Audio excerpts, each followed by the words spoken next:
For those of you that are new to my channel, this is my 2011 Toyota Tundra. I've been doing a build series on the channel for a little bit now, and this is technically episode 4. I am making this video to update you guys on some of the modifications that I've done off camera, mainly because a lot of them I didn't think would be interesting to film, as you guys already get the basic process of it. So far, a lot of the project on my truck has been getting rid of the chrome, which I've been using Plastidip to do. And it's been quite a learning experience. So I'm here to update you guys on everything that I've done to the truck thus far. So let's get started. So as you guys saw in the first build series video, I decided to Plastidip the back bumper black. This was one of the first steps in getting rid of the chrome. I never bothered showing you guys blacking out the badges, but that was the first thing I ever did to the truck when I got it, and it went pretty smoothly actually. The results aren't perfect, as you guys can see around the edges, but for the most part it looks pretty good and the texture is smooth, so I'm pretty much happy with it. After the rear bumper, I did an exhaust. I hated how quiet my Toyota Tundra was from the factory. You can barely hear it unless you completely romp on it, and even still was very quiet. So on Craigslist, I went searching up used Tundra exhaust systems, and I found a Flowmaster setup that some guy had taken off his truck in exchange for a cutout system. Now, a cutout system was a little loud for my taste, and I didn't really want to do that. And for $80, I was just like, screw it, why not? So I picked up the muffler. I believe it was a Flowmaster Super 50. The guy before me didn't really know, and it doesn't say anywhere on the muffler, but based on the sound, I believe it's a Super 50. And that's just thrown on after the cats, and it has a little turn down right before the axle. Sounds pretty good, but still a little quiet for my taste. It is nice when I don't want it to be loud on the inside though. If I'm just talking with friends or just cruising or whatever. Doesn't really drone whatsoever. But I think at some point I'm going to upgrade to a BA muffler system from Dirty Deeds. He makes these really good budget muffler systems that supposedly don't have any drones, so I might consider picking one of those up in the future.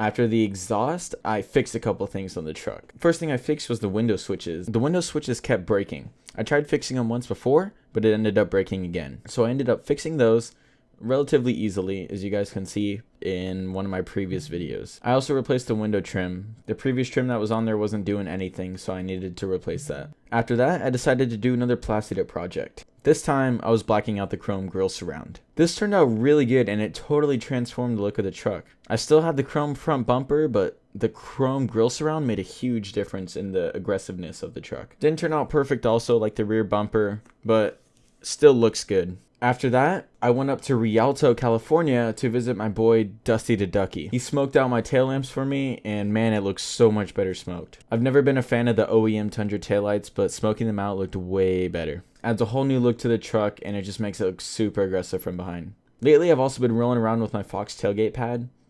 You guys haven't seen that in a lot of the truck videos, but that's what I use to carry my mountain bikes around.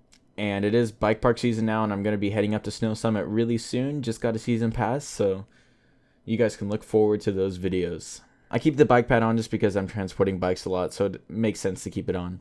So, after the smoked tail lamps, I decided to do my final Plastidip project, at least for now, which was blacking out the chrome on the front bumper. This actually went extremely well. It looks so good. It's not as smooth as the back bumper's texture, but it still looks great. And it's actually a little more solid on there than the back bumper. There are basically no imperfections around the edges on the front bumper, and it's probably one of the best Plastidip projects I've ever done. I just wish I had a slightly smoother texture. I'm assuming this is caused from me probably being a little too close up with the can. And also when you almost run out of Plastidip in a can, it starts to spray a little heavily and kind of splatter. So that might have added to the roughness of the texture of the dip. And that basically sums up everything I've done to the truck so far. What else do I plan for it? Well, I really want to put a leveling kit on it. After that, I'm going to do some Method race wheels most likely with some 33-inch tires. I'm probably going to roll with that for a while. Obviously, that's a really expensive mod. At some point, I'd probably like to get a pre-winter style bumper, one of the NFAB bumpers, so then maybe I could run bigger tires like 35s. Probably still have to do a little bit of trimming. And then after that, probably just Fox coilovers. It's a very expensive project, and I don't know how long it's going to take me to do all these, but I'm hoping to be able to do the lift this summer with my job that I'm hopefully going to be getting. And that's everything, guys. You're now up to date and filled in on the Tundra project. If you guys haven't been watching the other videos, I hope this is helpful to you. Thank you for watching, everyone. Make sure to subscribe to see the progress of this build. If you guys are also into mountain biking content and dirt biking content, you should also subscribe because that's mainly what I post. Thanks for watching, everyone. I'll see you guys in the next video. Peace.